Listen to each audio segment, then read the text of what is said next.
चलिए दोस्तों, आज हम फिर से आपके लिए लेकर आए हैं देश दुनिया की तमाम ताजा बड़ी खबरें। सबसे पहली बड़ी खबर में आपको बताएंगे दोस्तों कि बिहार के मुख्यमंत्री नीतीश कुमार ने मुख्यमंत्री पद से दिया इस्तीफा। आज बीजेपी के साथ बनाएंगे नई सरकार, राजद को कर दिया साइडलाइन। हूती विद्रोहियों ने पहली बार बनाया रूसी तेल टैंकर को निशाना, भारत के लिए टेंशन, 17 लोगों की हुई मौत। नौकरी के लिए इजराइल जाने वालों की लगी कतार, तो केंद्र की मोदी सरकार पर बरसी कांग्रेस, कहा बेरोजगारी से त्रस्त है भारतीय जनता। ज्ञानवापी मस्जिद को हिंदुओं को सौंप दे मुसलमान, विश्व हिंदू परिषद ने कर दी मांग, कहा एएसआई रिपोर्ट में मंदिर तोड़कर बनाई गई थी मस्जिद। बिहार में सियासी संकट के बीच सक्रिय हुई कांग्रेस, नीतीश ने खड़गे से नहीं की बात, राहुल ने मांझी को मिलाया फोन। गाजा पट्टी में जंग के बीच 6 देशों ने रोकी यूएन के जरिए फिलिस्तीन को मिल रही फंडिंग, लगाए गंभीर आरोप। तो दोस्तों, सभी खबरों को आपको एक एक कर बताने वाले हैं। वीडियो को लाइक कर चैनल को सब्सक्राइब कर दें। इसी बीच पर तो दोस्तों अगली खबर की ओर, तो बिहार में हुआ बड़ा उलटफेर, गवर्नर हाउस पहुंचकर सीएम नीतीश कुमार ने दिया मुख्यमंत्री पद से इस्तीफा। बीजेपी के साथ आज शाम को बनाएंगे सरकार। जी दोस्तों, आपको बता दें कि बिहार में बड़ा उलटफेर हो गया है। खबर सामने निकल कर आई दोस्तों कि नीतीश कुमार ने बिहार के सीएम के पद से इस्तीफा दे दिया है। रविवार को पटना में हुई जेडीयू के विधायक दल की बैठक में नीतीश कुमार को किसी भी फैसला लेने के लिए पार्टी ने छूट दे दी थी, जिसके बाद नीतीश कुमार ने इस्तीफा सौंप दिया। नीतीश कुमार ने पार्टी के विधायक दल की बैठक के ठीक बाद राजभवन जाकर अपना इस्तीफा गवर्नर को सौंप दिया। महागठबंधन की सरकार से इस्तीफा देने के बाद से बिहार में नई सरकार का गठन का रास्ता साफ हो गया है। नीतीश कुमार एक बार फिर से करीब 2 साल के बाद अपने पुराने घर यानी बीजेपी में जा रहे हैं और बीजेपी के साथ मिलकर सरकार नीतीश कुमार आज शाम को बनाएंगे। इसी बीच पर तो दोस्तों अगली खबर की ओर, तो हूती विद्रोहियों ने पहली बार रूसी तेल टैंकर को बनाया निशाना, भारत के लिए टेंशन की बात। दोस्तों, आपको बता दें कि लाल सागर में चल रही जंग के बीच हूती विद्रोहियों ने शनिवार को रूसी शिप को निशाना बनाया है। उन्होंने मार्लिन लुआंडा पर मिसाइल से हमला किया है, जिसके चलते शिप के कार्गो टैंक में आग लग गई। इस हमले के दौरान तेल लेकर भारत आ रहा रूसी टैंकर बाल बाल बच गया। द टेलीग्राफ की एक रिपोर्ट के मुताबिक इस हमले से पहले हूती विद्रोही रूसी जहाजों और कार्गो शिप पर हमला करने से बच रहे हैं। इस वजह से भारतीय बंदरगाहों के लिए तेल ले जाने वाले रूसी जहाजों ने स्वेज कैनाल और लाल सागर के बीच का छोटा समुद्री मार्ग चुना, लेकिन इस पर भी हूती विद्रोहियों ने हमला कर दिया, जो भारत के लिए टेंशन वाली बात है, क्योंकि ये तेल लेकर भारत ही आ रहा था।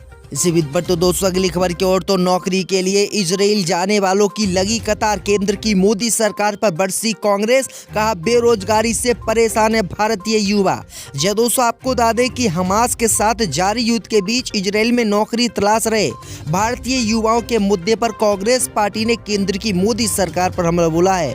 इस संबंध में महासचिव जयराम रमेश ने कहा कि उत्तर प्रदेश, हरियाणा जैसे राज्यों में बेरोजगारी से त्रस्त हजारों युवा युद्धग्रस्त इजराइल में फिलिस्तीनी मजदूरों की जगह रोजगार पाने के लिए लाइन में लगे हुए हैं। कांग्रेस नेता ने पूछा है कि नौकरी के लिए इजराइल जाने वाले युवाओं की लंबी कतार लगना क्या हमारे देश में बेरोजगारी की भयावह स्थिति को नहीं दिखाता है? क्या बेहद तेजी से बढ़ रही बेरोजगारी पैदा करने वाली अर्थव्यवस्था के सरकारी दावों की पोल नहीं खोलता है? मल्लिकार्जुन खड़गे ने कहा कि मोदी सरकार भारत में हमारे युवाओं को रोजगार नहीं दे रही है और इसी कारण वो अपनी जान की बाजी लगाकर इजराइल जाने के लिए तैयार है। इसी बीच पर तो दोस्तों अगली खबर की ओर, तो ज्ञानवापी मस्जिद परिसर की एएसआई रिपोर्ट आने के बाद विश्व हिंदू परिषद ने की मांग, कहा ये जगह हिंदुओं को सौंप दें। दोस्तों, आपको बता दें कि विश्व हिंदू परिषद ने अंतर्राष्ट्रीय कार्यकारी अध्यक्ष और वरिष्ठ अधिवक्ता आलोक कुमार ने वाराणसी के ज्ञानवापी मस्जिद की सर्वे रिपोर्ट के संबंध में मुसलमानों के खिलाफ बयान जारी करते हुए दावा किया है कि मंदिर मस्जिद के ऊपर बनाई गई है। उन्होंने मांग की है कि विवादित जगह पर तथाकथित वजूखाना क्षेत्र में हिंदुओं को शिवलिंग की पूजा करने की अनुमति दी जाए। आलोक कुमार ने ज्ञानवापी मस्जिद की देखरेख करने वाली इंतजामिया कमेटी से भी आग्रह किया है कि मस्जिद को आधार पूर्वक किसी दूसरे स्थान पर स्थानांतरित किया जाए और इस मस्जिद को हिंदुओं को सौंप दिया जाए, जिससे कि वो इस पर मंदिर राम मंदिर की तरह बना सके। यानी विश्व हिंदू परिषद ने अब खुले तौर पर मुसलमानों से इस मस्जिद को उनको देने की मांग कर दी है। इसी बीच पर तो दोस्तों अगली खबर की ओर तो बिहार में सियासी संकट के बीच सक्रिय हुई कांग्रेस पार्टी। नीतीश ने खड़गे से नहीं की बात, राहुल ने मांझी को मिलाया फोन। जब दोस्तों आपको बता दें कि बिहार में जारी सियासी संकट के बीच कांग्रेस पार्टी सक्रिय हो गई है। जानकारी मिली है कि कांग्रेस अध्यक्ष मल्लिकार्जुन खड़गे ने नीतीश कुमार को कई बार फोन किया, लेकिन उनकी बातचीत नहीं हो सकी। बिहार सीएम हाउस की ओर से बताया गया कि अभी मुख्यमंत्री कार्यक्रमों में व्यस्त हैं। वहीं खड़गे ने नीतीश के एनडीए में जाने की खबर पर प्रतिक्रिया भी दी। उन्होंने कहा कि नीतीश कुमार इंडिया गठबंधन छोड़कर जा रहे हैं, इसकी मुझे जानकारी नहीं है। वहीं खबरें ये भी है कि कांग्रेस नेता राहुल ने हिंदुस्तान अवाम मोर्चा के संरक्षक जीतन राम मांझी से फोन पर बात की है। उन्होंने मांझी को इंडिया गठबंधन में आने का न्योता दिया है। आपको बता दें कि नीतीश के महागठबंधन छोड़ने की खबरों के बीच जीतन राम मांझी को रोल बिहार की सियासत में इस वक्त बढ़ गया है। इसी बीच पर तो दोस्तों अगली खबर की ओर तो ईरान पाक बॉर्डर के पास 9 पाकिस्तानियों की हत्या। 12 दिन पहले दोनों देशों ने एक दूसरे पर एयर स्ट्राइक की थी। जब दोस्तों आपको बता दें कि पाकिस्तान ने रात ईरान के दक्षिण पूर्वी प्रांत सिस्तान और बलूचिस्तान में 9 पाकिस्तानी नागरिकों की हत्या की पुष्टि की है। पाकिस्तान के विदेश मंत्रालय ने इसकी जानकारी आज दी है। मंत्रालय के प्रवक्ता मुमताज जहरा बलोच ने बताया है कि ये एक भयावह और घृणित घटना है और हम इसकी स्पष्ट रूप से निंदा करते हैं। उन्होंने कहा कि पाकिस्तान ईरानी अधिकारियों के संपर्क में है और घटना की तुरंत जाँच करने और अपराधों में शामिल लोगों पर कार्रवाई करने की आवश्यकता पर जोर दिया है। बलोच ने कहा कि दक्षिण पूर्वी ईरान के शहर जाहेदान में पाकिस्तान के बड़ी जे दूतावास अस्पताल जा रहे हैं, जहां घायल लोगों का इलाज किया जा रहा है और लंबी दूरी और सुरक्षा अनिवार्यताओं के कारण कुछ घंटों में वहां पहुंच जाएंगे। इसी बीच पर तो दोस्तों अगली खबर की ओर तो 6 देशों ने रोकी यूएन के जरिए फिलिस्तीन को मिल रही फंडिंग, लगाए गंभीर आरोप। जब दोस्तों आपको बता दें कि इजराइल और हमास के बीच जारी जंग के बीच अमेरिका समेत 6 देशों ने संयुक्त राष्ट्र की एक एजेंसी की फंडिंग को बंद कर दिया है। इजराइल ने UNRW नामक की संस्था के 12 कर्मचारियों पर हमास के साथ मिलकर 7 अक्टूबर के हमलों में शामिल होने का आरोप लगाया था। इजराइल के आरोपों के बाद शुक्रवार को एजेंसी ने उन कर्मचारियों की जाँच शुरू कर दी और सभी को बर्खास्त कर दिया। UNRWA की स्थापना 1948 के युद्ध के शरणार्थियों की मदद के लिए की गई थी और ये Gaza, West Bank, Jordan, Syria और लेबनान में फिलिस्तीनियों को शिक्षा, स्वास्थ्य और मदद कर रहा है। ये गाजा की 2.3 मिलियन आबादी में से लगभग 2/3 की मदद करता है और 7 अक्टूबर के हमलों के बाद हमास को खत्म करने के लिए इजराइल द्वारा शुरू किए युद्ध के इसमें महत्वपूर्ण भूमिका निभाता है। इसी बीच पर तो दोस्तों अगली खबर की ओर तो बंधकों को छुड़ाने के लिए कतर को हमास पर और दबाव बनाना चाहिए, नेतन्याहू ने की अपील।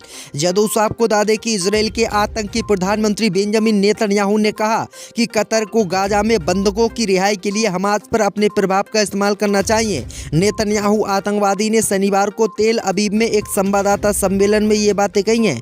उसने आगे कहा कि कतर हमास के नेताओं की मेजबानी करता है, हमास को वित्त पोषित करता है और हमास पर दबाव रखता है। आगे उन्होंने कहा कि अगर कतर चाहेगा तो हमारे बंधक हमास रिहा कर देगा, अगर कतर नहीं चाहेगा तो हमारे बंधक रिहा नहीं करेगा। जबकि हमास लगातार इस आतंकवादी नेतन्याहू से कह रहा है कि अगर आप गाजा पट्टी में युद्ध रोक देते हो तो हम आपके सभी बंधकों को बेइज्जत बरी कर देंगे। लेकिन ये गाजा पट्टी में बेगुनाह फिलिस्तीनियों की कत्लेआम को नहीं रोक रहा है। इससे हमास इजराइल से नाराज है और वो इनके बंधक को नहीं छोड़ रहा है। इसी बीच पर तो दोस्तों अगली खबर की ओर तो बिहार में सियासी संकट के बीच सक्रिय हुई कांग्रेस पार्टी। नीतीश ने खड़गे से नहीं की बात, राहुल ने मांझी को मिलाया फोन। जब दोस्तों आपको बता दें कि बिहार में जारी सियासी संकट के बीच कांग्रेस पार्टी सक्रिय हो गई है। जानकारी मिली है कि कांग्रेस अध्यक्ष मल्लिकार्जुन खड़गे ने नीतीश कुमार को कई बार फोन किया, लेकिन उनकी बातचीत नहीं हो सकी। बिहार सीएम हाउस की ओर से बताया गया कि अभी मुख्यमंत्री कार्यक्रमों में व्यस्त हैं। वहीं खड़गे ने नीतीश के एनडीए में जाने की खबर पर प्रतिक्रिया भी दी। उन्होंने कहा कि नीतीश कुमार इंडिया गठबंधन छोड़कर जा रहे हैं, इसकी मुझे जानकारी नहीं है। वहीं खबरें ये भी है कि कांग्रेस नेता राहुल ने हिंदुस्तान अवाम मोर्चा के संरक्षक जीतन राम मांझी से फोन पर बात की है।